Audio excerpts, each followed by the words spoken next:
14h-16h, Brigitte Lahaie, Sud Radio. Alors j'espère que vous aimez la musique, Sophie Cadalen. Ah oui, j'aime beaucoup. Oui. Bon, parce qu'on va retrouver Julia Palombe. Je précise d'ailleurs qu'on peut retrouver toutes les chansons de Julia Palombe sur Spotify.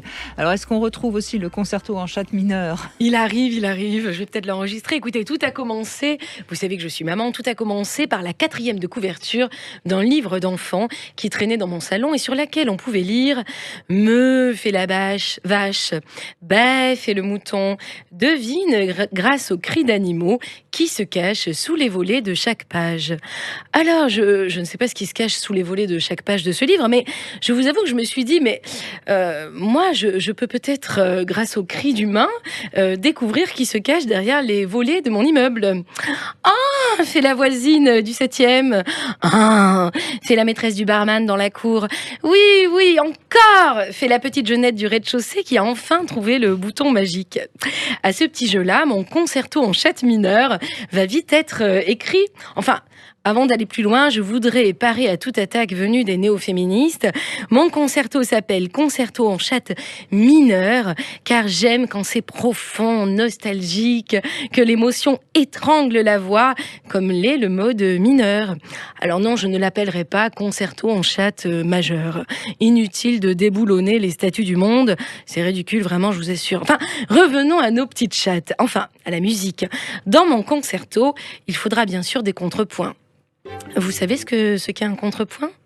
Pas tout à fait. Non. Alors, pour les néophytes, 2 lignes mélodiques distinctes qui, mises l'une sur l'autre, atteignent le sublime. Miaou.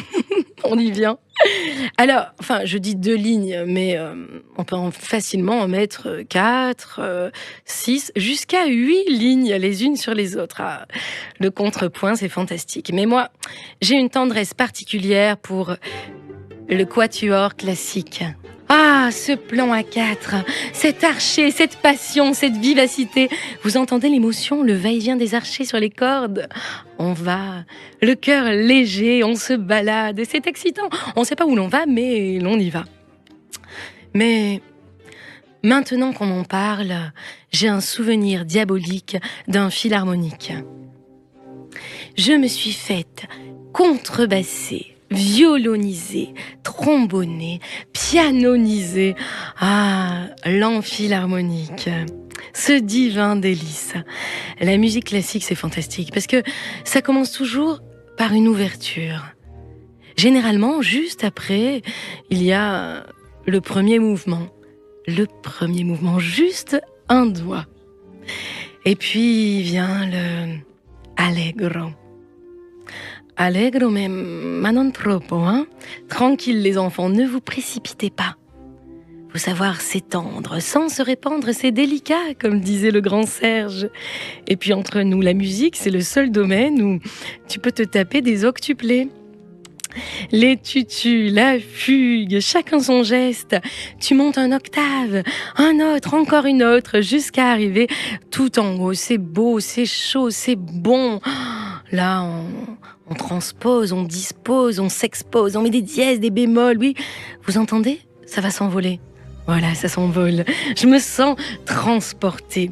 Ah, les percussionnistes avec leurs maillets, les trombonistes avec leurs coulisses, pour finir sur les genoux du trompettiste. Moi, j'aime bien finir sur les genoux du trompettiste. On se croirait planer au-dessus du monde. On est en transe. C'est magnifique, n'est-ce pas ? Enfin, je suis pas sûre qu'on en ferait vraiment un livre, comme ce petit livre des animaux dont je parlais au début de la chronique. Mais franchement, la baguette de mon chef d'orchestre mériterait amplement 5 ou 6 volumes, illustrés bien entendu, avec les définitions, les petits noms, etc. Alors, j'ai une idée. Je crois que chaque chapitre, on pourrait le préfacer d'une blague. J'ai la première, vous voulez l'entendre ? Évidemment, oui. Est-ce que vous connaissez le nom de famille de Octave ? Hergé Bell. Qu'est-ce qu'elle nous ressort ? Qu'est-ce qu'elle nous raconte ? Octave Hergé Bell. Miaou. Sacrée Julia Palombe, hein, franchement. Cela étant dit, moi j'ai énormément aimé faire l'amour sur de la musique classique. Ah, je reconnais que c'est quand même c'est quelque autre chose. Ah bah oui, vous êtes d'accord, Sophie, hein ? Oui, ça ouvre davantage l'imagination. Je trouve. On a plus de possibilités, oui. C'est riche et les vibrations sont nombreuses, c'est vrai. Oui, franchement. Et puis ça fait des rythmes différents. Ça évite que ce soit toujours le même rythme parce que les mecs, il faut parfois bon, Les stimuler un peu. on est d'accord. Alors tout c'est la musique classique avec les archers et les trombones. Ou alors on vous réécoute sur Spotify. Merci Brigitte. Merci en tout cas Julia Palombe.